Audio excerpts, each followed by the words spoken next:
Assalamualaikum warahmatullahi wabarakatuh. Bismillahirrahmanirrahim. Alhamdulillahirabbil alamin. Wassalamu ala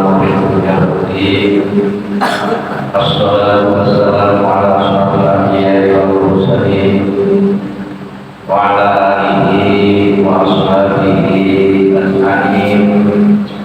La haula wa la quwwata illa billahil aliyyil azim. Amma ba'du.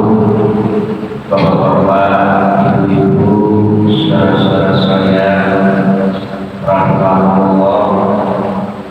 Tidak lupa mari kita selalu memanjatkan puji dan syukur kehadirat Allah Subhanahu wa Ta'ala yang telah memberikan nikmat yang luar biasa kepada kita sekalian.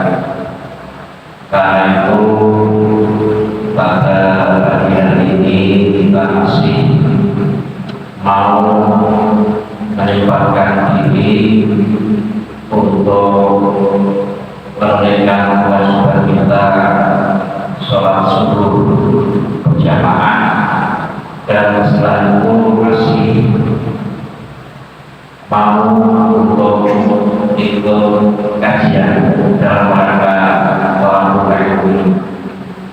Memang luar biasa pahalanya orang yang mau menuntut ilmu. Mudah-mudahan kita termasuk dulu, dan mudah-mudahan kita selalu diberikan sehat oleh Allah Subhanahu wa Ta'ala. Kemudian ibadah kita, amal kita diterima oleh Allah.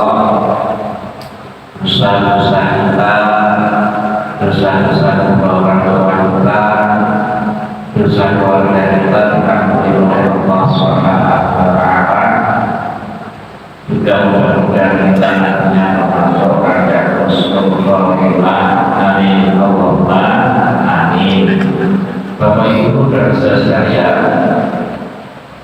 pada hari berlalu telah kita ketahui bahwa ketika Siti Maryam ini mengeluh itu tambah itu, maka malaikat Jibril membisiki bahwa Siti Maryam jangan sampai sedih, jangan sampai susah, dan Allah Subhanahu wa Ta'ala juga telah menyediakan mata air di bawah pohon kurma mana Siti Maryam berhenti, juga kemudian disediakan buah kurma yang matang begitu, dan apabila begitu akan buahnya akan turun atau rontok begitu, dan kemudian ini untuk membuat Siti Maryam.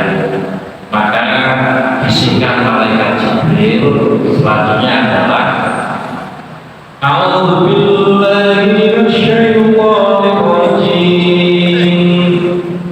Bismillahirrahmanirrahim. Fa imma tarayinna minal bahri ahadun faquli inni nadartu lirrahman faquli inni nadartu lirrahmani sawman fala ukallimal yawma insiya fatasbihi qawma tahmiluhu qalu ya Maryam laqad ji'ti syai'an fariyya. Sadaqallahul azim. Siti Maryam, ketika kamu nanti ketemu dengan orang-orang yang menanyakan keadaan yang melahirkan tanpa suami ini, maka bilang saja wahai mata yang dan fakuti ini nadatul rahmani sholat walau kalimau yaumah insia. Saya ini sedang belajar kepada Allah Subhanahu wa Ta'ala puasa dan puasa dia kira-kira puasanya kepada semua manusia. Jadi itu dengan isyarat gitu. Jadi sekali lagi yang Rasul Jibril ketika nanti bertemu dengan orang-orang kampung pada saat itu, maka dipesan supaya nanti bilang saja saya sedang ada berpuasa bisu. Itu bukan dengan ini tetapi dengan isyarat gitu ya.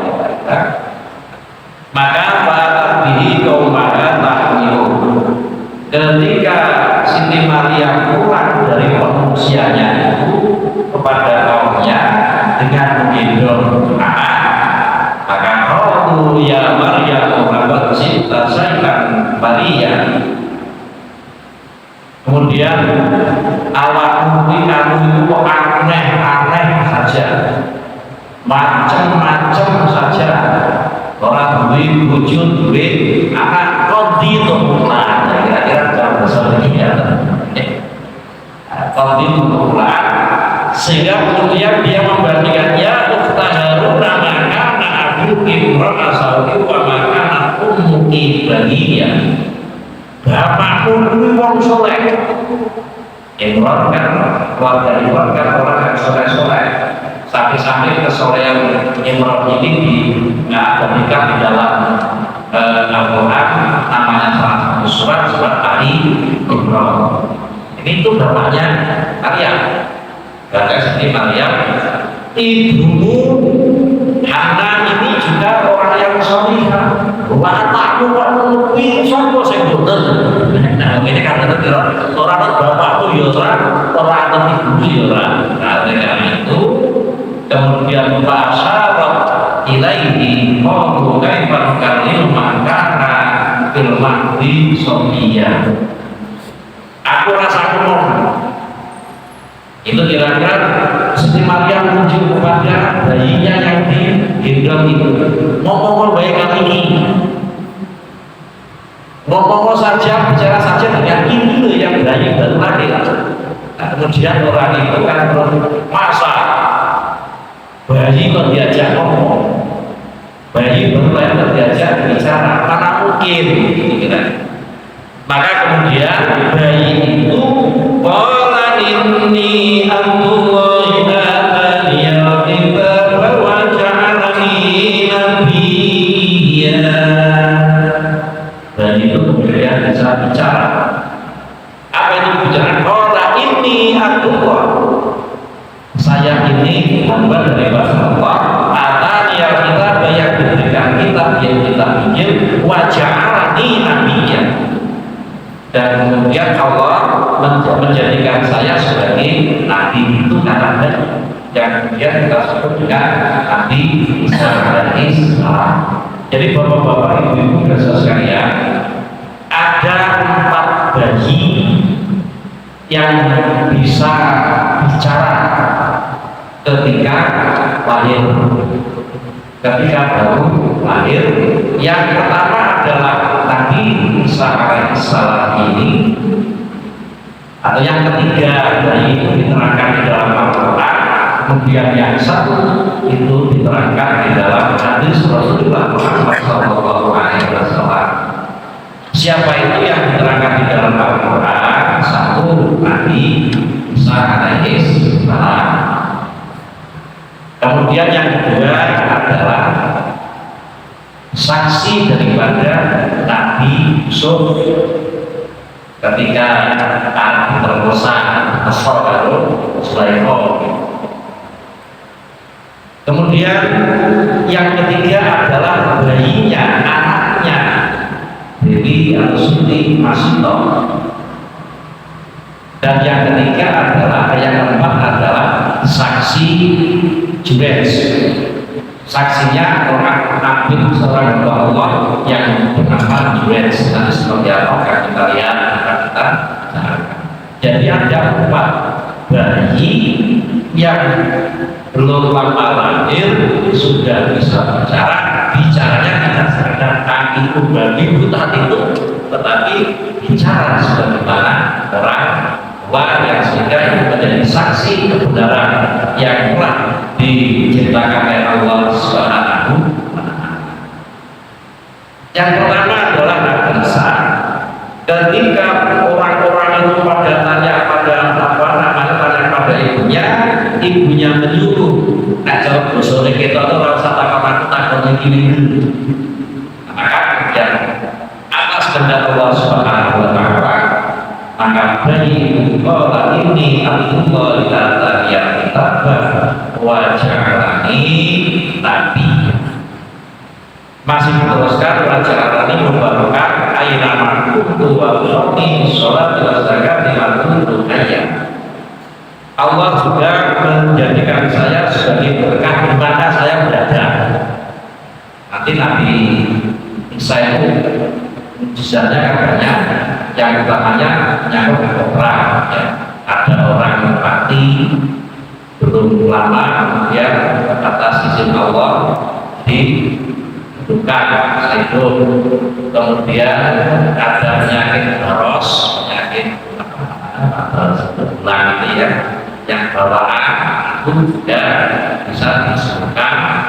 Penyakit-penyakit yang menahun yang bisa disembuhkan atas izin Allah Subhanahu wa Ta'ala. Kemudian di samping Allah memberikan berkah di mana beliau Nabi Isa ini berada, wausoni bisolati, juga dengan keterangan bahwa saya juga diperintah oleh Allah untuk sholat, zakat, mantu hanya selama selagi kami ini hidup dan seterusnya. Kalau ibu dan saudara sekalian, kemudian yang kedua, yang tadi yang bisa bicara adalah saksi Jurej. Seorang yang bernama Jurej ini seorang yang ahli ibadah pada kaumnya Nabi Musa, yaitu kaum Bani Israil. Semula dia seorang pedagang, kemudian lebih setelah itu memilih dekat kepada Allah Subhanahu wa Ta'ala. Hari-harinya dipakai untuk beribadah, hari-harinya dipakai untuk berkomunikasi pada Allah Subhanahu wa Ta'ala, kecuali dalam hal penting, makan, kemudian buat aja, dan sampai kemudian membuat tempat ibadah waktu itu kan yang tinggi begitu, kemudian dipakailah satu saat ibunya ini memanggil, ingin bicara pada Yai Jurej setelah jalan.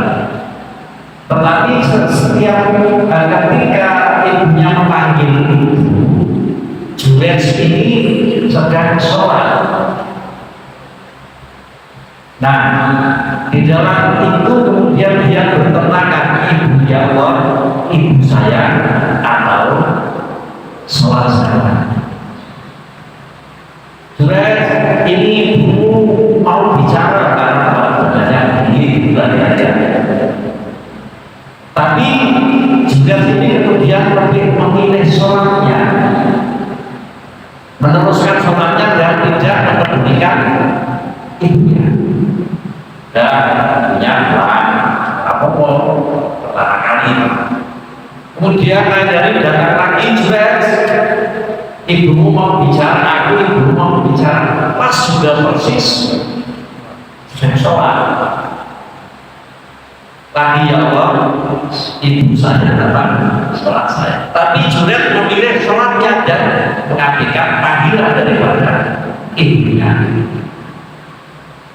Satu lewatnya terang saya begitu lah satu mantul itu.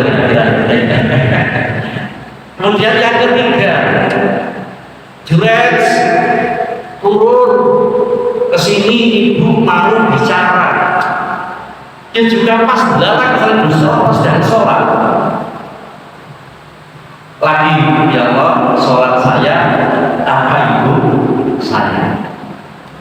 Untuk yang ketiga pun juga ini tetap memilih sholatnya, maka ibunya kemudian jengkel dan berdoa kepada Allah Subhanahu wa Ta'ala, ya Allah, panjenengan ampun menapa mencabut nyawa juga ini sebelum kamu membiarkan wanita berzina. Itu doa seorang ibu. Nah, maka apa yang terjadi? Terjadilah hal-hal yang sebagaimana berikut. Suatu saat nama Julian ini kan terkenal sebagai orang yang beribadah, taat beribadah, sholat. Nah, ada PSK yang luar biasa cantiknya.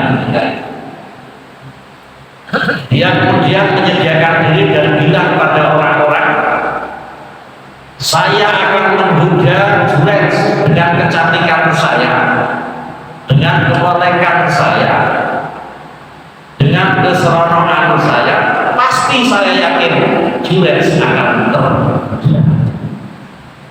Betul, ketika itu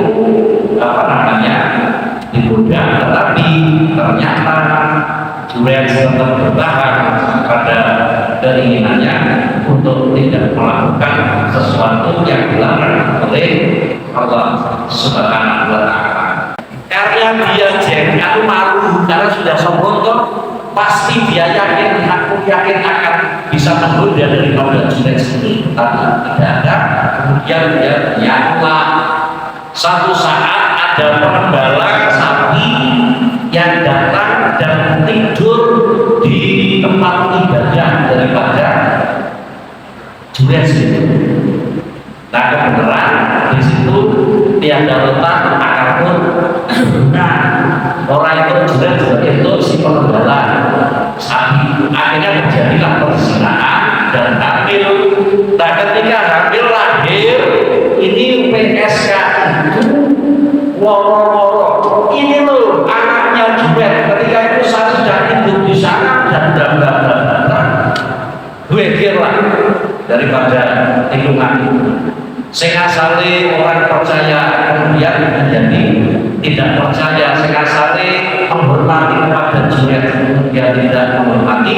Karena ada semacam itu, maka dihancurkan tempat ibadahnya itu, dibuluki.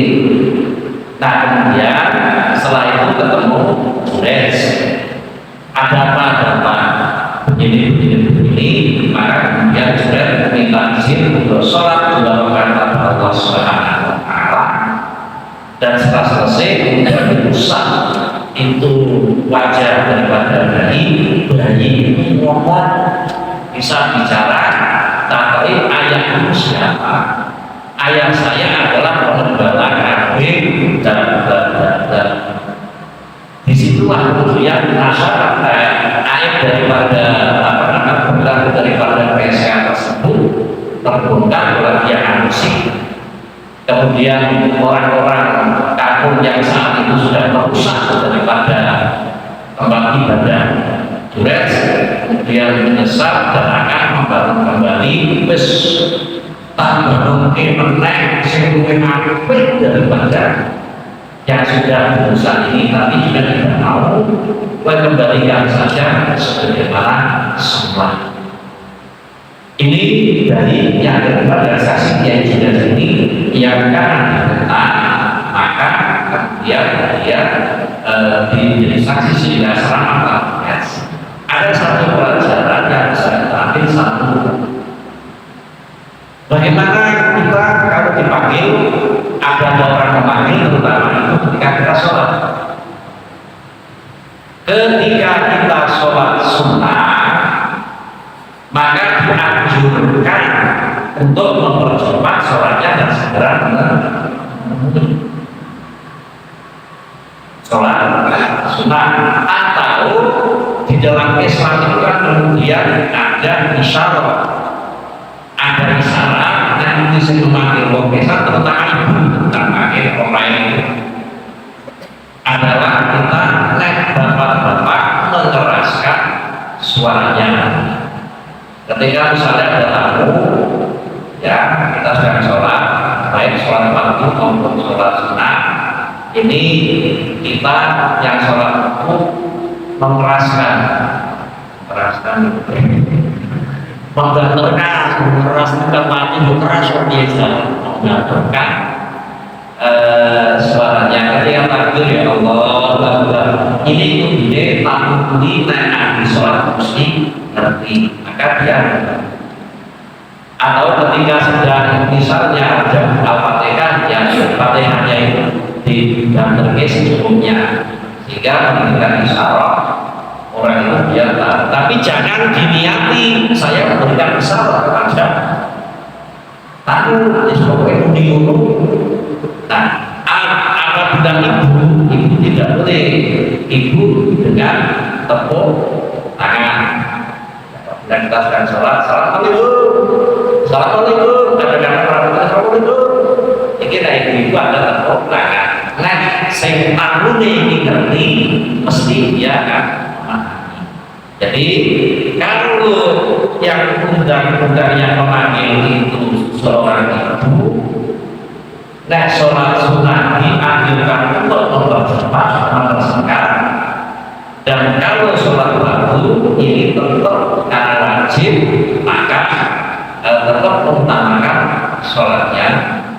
Nah, oleh karena itu sebagai solusinya Islam berikan jalan tengah tadi supaya orang itu tahu misalnya tidak Allah, maka sholatnya kalau kita kali kita dengan tangan itu baik ini kepada ibu maupun kepada orang lain tamu yang apabila kita sedang sholat ada tamu tersebut. Bapak Ibu dan saudara sekalian, kemudian yang kedua, ibu adalah mustajabah doa. Maka dari itu ibu terutama ya jangan ngomong saya nanti kalau putranya kalau kuning misalkan. Kadang-kadang kita tidak sadari ya bicara adalah doa.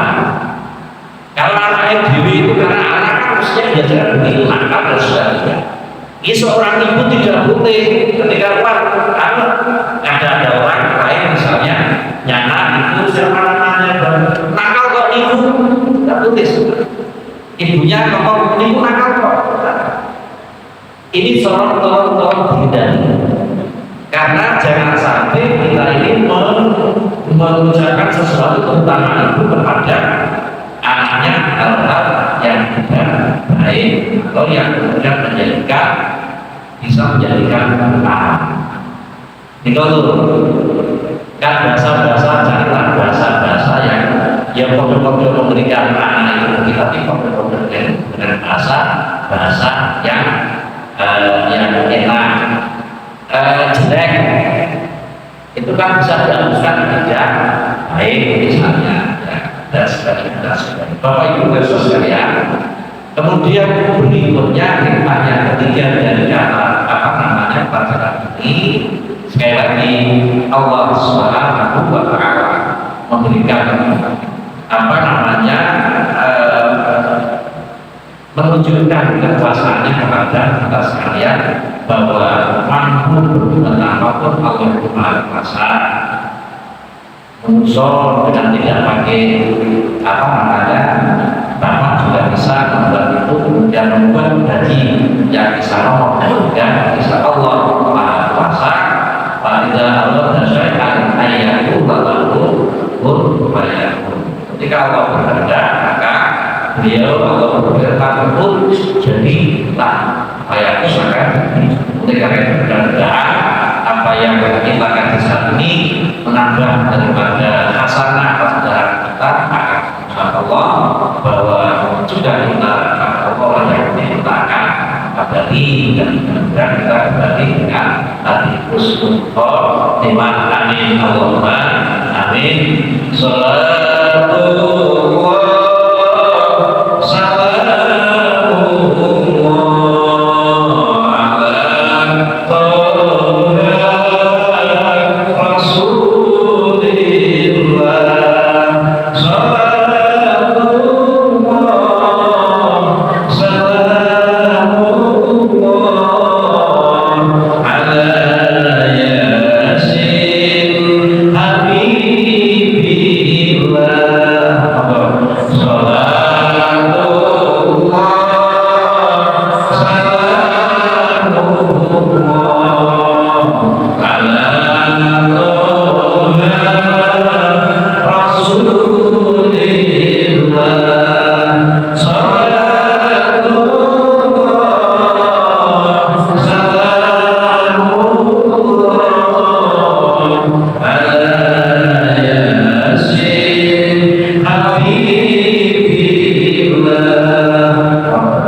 walhamdulillahi rabbil alamin. Assalamualaikum